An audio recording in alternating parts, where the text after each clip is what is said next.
Hello brothers and sisters, welcome to our channel. NTR Bharosa pension scheme. November 1వ తారీఖున pension పంపిణీ ఏ విధంగా జరగబోతుంది, ఎన్ని రోజులు పంపిణీ చేస్తారు అనేది క్లియర్గా ఎక్స్ప్లెయిన్ చేస్తాను. అదేవిధంగా చాలామంది పెన్షన్ వెరిఫికేషన్కి వెళ్ళారు. చాలామంది ఎవరైతే రద్దు అయ్యే పెన్షన్స్ వాళ్ళు అప్పీల్ చేసుకున్నారు. అదేవిధంగా మనకు స్పోర్ట్స్ పెన్షన్ సంబంధించి A to Z పెన్షన్ సంబంధించి అన్ని డీటెయిల్స్ కూడా ఈ వీడియో తెలియజేస్తుంది. ఈ వీడియో లైక్ చేయండి, 10 మందికి ఉపయోగపడుతుంది. కొత్తగా వస్తే సబ్స్క్రైబ్ చేసుకోండి. ముందుగా నవంబర్ 1వ తారీఖున పెన్షన్ పంపిణీ ఏ విధంగా జరగబోతుంది అది చెప్తాను. మనకి ఈ నెల అక్టోబర్ 31, ఈ నెల 31న గ్రామంలో welfare assistant, ward welfare development secretary వీళ్ళు బ్యాంక్కి వెళ్ళి అక్టోబర్ 31న అమౌంట్ డ్రా చేస్తారు. అమౌంట్ డ్రా చేసిన తర్వాత సచివాలయ సిబ్బందికి ఆ అమౌంట్ క్లస్టర్ వైజ్కి ఇచ్చేస్తారు. అలా 31న ఇచ్చేసిన తర్వాత 1వ తారీఖు ఉదయం 6:30 గంటలకి 1వ తారీఖు నవంబర్ 1వ తారీఖు ఉదయం 6:30 గంటలకి పెన్షన్ యాప్ ఓపెన్ అవుతుంది. గతంలో ఎలా అయితే జరిగిందో అలానే పెన్షన్ పంపిణీ జరుగుతుంది. బట్ 2వ తారీఖు ఆదివారం రావటం వల్ల 3వ తారీఖు కూడా పంపిణీ జరుగుతుంది. అంటే 1, 2, 3 తారీఖులో పెన్షన్ పంపిణీ జరుగుతుంది. అంటే 1 శనివారం వచ్చింది, 2 ఆదివారం వచ్చింది. అందుబాటులో ఉన్న సచివాలయ సిబ్బంది పెన్షన్ పంపిణీ చేయడం జరుగుతూ ఉంది. సో 1 ఆదివారం రావటం వల్ల సోమవారం 3వ తారీఖు పెన్షన్ పంపిణీ జరుగుతుంది. అంటే వరుసన 1, 2, 3 తారీఖుల్లో కూడా పెన్షన్ పంపిణీ ఉంది. అంటే 3వ తారీఖు కూడా పెన్షన్ పంపిణీ ఉంది. ఇది క్లియర్. నవంబర్ 3వ తారీఖు కూడా పెన్షన్ పంపిణీ ఉంది. రైట్. అలాగే అప్పీల్కి ఎవరైతే వెళ్ళారో సో వాళ్ళకి ఎవరైతే ఇంతకుముందు వెరిఫికేషన్కి వెళ్ళి వచ్చారో వాళ్ళకి మళ్ళీ ఎవరైతే 40% కంటే తక్కువ, అంటే 39% అలా 40% అంతకంటే ఎక్కువ permanent disability or temporary disability ఉన్న వాళ్ళకి పెన్షన్ కొనసాగించారు. ఎవరైతే 40% కంటే తక్కువ ఉందో, అంటే 39, 38 ఇలాగా వాళ్ళు అప్పీల్ పెట్టుకున్నారు. అప్పీల్ పెట్టుకున్న వారికి మళ్ళీ షెడ్యూల్ పెట్టారు. కొన్ని జిల్లాల్లో తుఫాన్ కారణంగా షెడ్యూల్ కూడా పోస్ట్ పోన్ చేయడం జరిగింది. ఒకసారి మీరు అబ్జర్వ్ చేయండి. సో ఇవన్నీ కూడా రాష్ట్ర వ్యాప్తంగా ఉన్న వికలాంగుల సోదరులు ఉన్నారో, దివ్యాంగుల సోదరులు ప్రతి ఒక్కరికి కూడా వెరిఫికేషన్ జరిగిన తర్వాత మాత్రమే మనకి మిగతా ప్రాసెస్ జరుగుతూ ఉంది. రైట్. అలాగే మనకి మీ స్క్రీన్ మీద చూపిస్తున్నాను చూడండి. స్క్రీన్ మీద చూపించినట్టు మీకు ప్రతి నెల ఇది అంటే పెన్షన్ పూర్తయిన తర్వాత ప్రతి నెల కొన్ని చేయాల్సి ఉంటుంది వెల్ఫేర్ అసిస్టెంట్స్ వాళ్ళు. సో మీరు అలాగే స్పోర్ట్స్ పెన్షన్కి సంబంధించి చెప్తాను కాబట్టి అది కూడా చెప్తాను చూడండి. ఫస్ట్ పాయింట్ ఏముందండి అక్కడ, అన్పెయిడ్ రిమార్క్స్ క్యాప్చర్. పెన్షన్ పంపిణీ చేసిన తర్వాత అన్పెయిడ్ పెన్షన్స్ ఎవరైతే ఉన్నారో వాళ్ళ హాస్పిటల్స్లో ఉన్నారా, డోర్లాగా చనిపోయారా, అవన్నీ కూడా అన్పెయిడ్ రిమార్క్స్. అంటే మనం ఫర్ ఎగ్జాంపుల్ ఒక సెక్రటరీలో 600 పెన్షన్స్ ఉంటే ఒక 10 పెన్షన్స్ అన్పెయిడ్ అంటే ఇవ్వలేకపోతే ఆ 10 పెన్షన్స్కి రిమార్క్స్ క్లోజ్ చేయాలి. అదేవిధంగా డెత్ పెన్షనర్స్ వెరిఫికేషన్.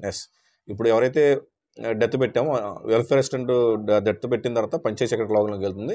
అక్కడ కూడా వెరిఫికేషన్ చేయాలి, డెత్ కన్ఫర్మ్ చేయాలి విత్ డేట్, మంత్ డేట్తో సహా. ఇక్కడ వచ్చిన ప్రాబ్లం ఏంటంటే ప్రతి ఒక్కరు కూడా ఒకవేళ ఒక భర్త చనిపోయాడు, ఎన్టీఆర్ భరోసా పెన్షన్ తీసుకుంటున్న భర్త చనిపోయాడు, నెక్స్ట్ మంత్ ఆ భార్యకి స్పోర్ట్స్ పెన్షన్ ఇవ్వాలి. ఇప్పుడు వెల్ఫేర్ అసిస్టెంట్ వారి లాగిన్లో డెత్ పెడతాడు. పెట్టిన తర్వాత వెల్ఫేర్ అసిస్టెంట్ తర్వాత పిఎస్ లాగిన్లోకి వెళ్తుంది. పిఎస్ లాగిన్ కూడా అప్రూవ్ చేస్తేనే ఇప్పుడు వెల్ఫేర్ అసిస్టెంట్ ఎస్ఎస్ పెన్షన్ లాగిన్లో ఈ స్పోర్ట్స్ పెన్షన్ అప్లై చేయడానికి ఉంటుంది. సో అది కొంచెం అబ్జర్వ్ చేయాలి, అది కూడా తెలుసుకోవాలి. అలాగే transfers and roll backs. Transfers అంటే మన పెన్షన్ ఒక జిల్లా నుంచి ఒక జిల్లాకి, ఒక మండలం నుంచి ఒక మండలానికి కూడా ట్రాన్స్ఫర్ చేస్తాం కాబట్టి మండలానికి ట్రాన్స్ఫర్ చేస్తే వెల్ఫేర్ అసిస్టెంట్ చేస్తే సరిపోతుంది. కానీ జిల్లా నుంచి జిల్లాకి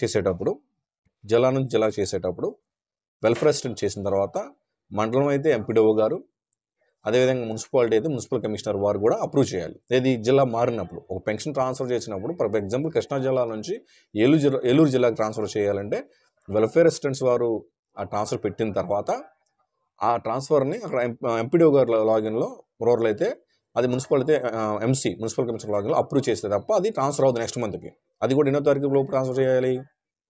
గరిష్టంగా మనం 10వ తారీఖు లోపు పెట్టుకోవాలి. 15 వరకు అంటారు, బట్ 15వ తారీఖు వరకు కట్టప్ పెడతారు. బట్ 10వ తారీఖు లోపు చేసుకుంటే బెటర్. రైట్. ట్రాన్స్ఫర్స్ గురించి అది రోల్ బ్యాక్ ఎక్కడ ఉపయోగిస్తామంటే కంటిన్యూగా 3 నెలలు పెన్షన్ తీసుకోకపోతే, ఫర్ ఎగ్జాంపుల్ ఒక వృద్ధాప్య పెన్షనర్ 4,000 తీసుకున్నారు ప్రతి నెల, 3 నెలలకి 12,000 తీసుకోవాలి. అంటే 3వ నెల 12,000 తీసుకోవాలి. అలా 3వ నెల 12,000 తీసుకోకపోతే ఆ పెన్షన్ తాత్కాలికంగా రద్దు అవుతుంది. అప్పుడు ఆ పెన్షనర్ వెల్ఫేర్ అసిస్టెంట్స్ వారు కలిసిన తర్వాత అక్కడ రోల్ బ్యాక్ పెట్టచ్చు. రోల్ బ్యాక్ అంటే నెక్స్ట్ మంత్ అమౌంట్ వస్తుంది. ఎంత వస్తుందంటే 4,000 ఫ్రెష్గా వస్తుంది. 12,000 రాదు, మళ్ళీ 4,000 వస్తుంది. సో దీన్ని బట్టి మనం అర్థం చేసుకోవాలంటే వరుసన 3 నెలలు పెన్షన్ తీసుకోకపోతే పెన్షన్ తాత్కాలికంగా రద్దు అవుతుంది. ఇక్కడే మనం పాజిటివ్గా ఆలోచించాల్సింది ఏంటి, ఓహో! మనం ఏదైనా 2 నెలలు ఏదైనా అత్యవసరంగా 2 నెలలు మనం బయటికెళ్ళినప్పుడు 2 నెలల అమౌంట్ కలిపి కూడా తీసుకోవచ్చు. 3 నెలల అమౌంట్ కలిపి కూడా తీసుకోవచ్చు. 4 నెల రాదు. 3 నెలలు తీసుకోకపోతే 3 నెలల వరుసగా తీసుకోకపోతే పెన్షన్ అమౌంట్ కోల్పోతాం. పెన్షన్ కూడా తాత్కాలికంగా రద్దవుతుంది అనే విషయం గ్రహించాలి. ఓకే. డీబీటీ బర్ students. DBT direct benefit transfers. ఎవరికంటే డిజేబుల్ స్టూడెంట్స్‌కి అండి ఇది. Studying in outside AP. Disabled students studying outside AP ఎవరైతే చదువుతా ఉన్నారో వాళ్ళకి డైరెక్ట్‌గా బ్యాంక్ అకౌంట్‌లో పెన్షన్ అమౌంట్ వేస్తారు. 6,000 రూపాయలు. ఇది ప్రతి నెల ఉంటుంది. ప్రతి ఒక్కరు ఉపయోగించుకోవచ్చు. అంటే డిజేబుల్ పర్సన్ ఔట్‌సైడ్ ఏపీలో ఎవరైతే స్టడీ చేస్తున్నారో వాళ్ళు ఉపయోగించుకోవచ్చు. If any court case pending, అది ఈ పెన్షన్‌కి సంబంధించింది కాదు. అది స్టాఫ్‌కి సంబంధించింది. తర్వాత సీకేడీయూ గవర్నమెంట్ అప్రూవ్స్. చాలామంది సీకేడీయూ పెన్షన్స్ కూడా అడుగుతా ఉన్నారు. సీకేడీయూ పెన్షన్స్ అప్లై చేసిన తర్వాత అప్రూవ్ చేయమని చెప్పేసి కూడా గవర్నమెంట్ చెప్తుంది. అప్రూవ్ వేరు, శాంక్షన్ వేరు. అది మీరు గుర్తుపెట్టుకోవాలి. చాలామందికి ఇప్పటికే సీకేడీయూ పెన్షన్స్ అప్రూవ్ అయ్యి ఉన్నాయి. బట్ శాంక్షన్ కాలేదు. ఇంకా చాలామంది ఇంకా అప్లై చేసిన రెడీగా ఉన్నారు కదా, అప్రూవ్ చేస్తున్నారంటే అప్రూవ్ చేస్తున్నారు సీకేడీయూ పెన్షన్స్. బట్ శాంక్షన్ అయితే లేదు. మొత్తాన్ని కూడా ఒకసారి శాంక్షన్ అయ్యే అవకాశం ఉంది. సో మీరు సీకేడీయూ పెన్షన్ అప్లై చేసుకోవచ్చు అన్న అంటే అప్లై చేసుకోవచ్చు. సీకేడీయూ పెన్షన్ అంటే ఇది డయాలిసిస్కి సంబంధించింది కాబట్టి హాస్పిటల్స్లో డైరెక్ట్గా చేస్తారు. తర్వాత అది డిఎంఎస్ ఆఫీస్కి వెళ్తుంది, వెరిఫికేషన్ చేసి పెన్షన్ మీకు అప్పుడు చేసిన శాంక్షన్ చేస్తారు. ప్రజెంట్ అప్రూవ్ మాత్రం జరుగుతుంది, నాట్ శాంక్షన్. అలాగే spouse entry and wife details capture. ఇది స్పౌస్ పెన్షన్ సంబంధించింది. మీకు తెలిసిందే. ఎన్టీఆర్ భరోసా పెన్షన్ కింద పెన్షన్ తీసుకుంటా ఉండి ఎవరైనా చనిపోతే, ఎవరైనా అంటే భర్త మేల్ చనిపోతే, ఆ భార్య బతికే ఉంటే, అంటే స్పౌస్ బతికే ఉంటే ఆ పెన్షన్ని ఆ భర్తకి ట్రాన్స్ఫర్ చేస్తారు. ఈ సమయంలో భర్త ఆధారు, భార్య ఆధారు, భర్త యొక్క పెన్షన్ ఐడి, డెత్ సర్టిఫికేట్ ఇవి ఉంటే సరిపోదు. సో మరి స్పౌస్ పెన్షన్ ఎవరు చేస్తారంటే వెల్ఫేర్ అసిస్టెంట్స్ వారే చేస్తారు. అలాగే ఆధార్ నెంబర్ చేంజెస్. అలాగే చాలామంది గతంలో ఎప్పటి నుంచో పెన్షన్ 200 రూపాయల కాడ నుంచి పెన్షన్ తీసుకునే వాళ్ళు ఉన్నారు. వాళ్ళకి నేమ్స్లో మిస్టేక్స్, ఆధార్లో మిస్టేక్స్ ఉన్నాయి. మీరు ఆ ఆధార్ చేంజెస్ చేసుకోవచ్చు.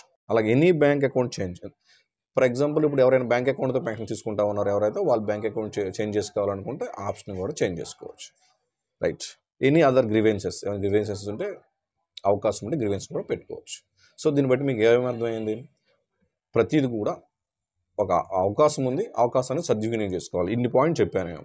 ఈ పాయింట్స్ అన్నీ కూడా పెన్షన్స్ రిలేటెడ్ కాబట్టి మీరు ఖచ్చితంగా ఆ పెన్షన్ రిలేటెడ్ ఏవైతే ఉన్నాయో మీకు సంబంధించి ఒకవేళ మీరు పెన్షన్ ట్రాన్స్ఫర్ పెట్టుకోవాలన్నా, లేదు వరుసన 3 నెలలు వారు పెన్షన్ తీసుకోకపోతే అది రద్దు అయితే ఎలా రోల్ బ్యాక్ పెట్టించుకోవాలి, స్పౌస్ పెన్షన్ ఎలా అప్లై చేయాలి, ఇవన్నీ కూడా డిజేబుల్ పర్సన్స్ బ్యాంకులో ఎలా అమౌంట్ పొందాలి, అలాగే సీక్యూరిటీ పెన్షనర్స్ అప్లై చేసుకోవచ్చా లేదా, అవన్నీ కూడా వ్యాలిడ్ పాయింట్ చెప్పడం జరిగింది. కాబట్టి దయచేసి వీడియో లైక్ చేయండి, 10 మందికి ఉపయోగపడుతుంది. కొత్తగా వస్తే ఎవరైనా సబ్స్క్రైబ్ చేసుకోవాలి. ఓకేనండి. అందరూ బాగుండాలి, అందరికీ మంచి జరగాలి. జై హింద్.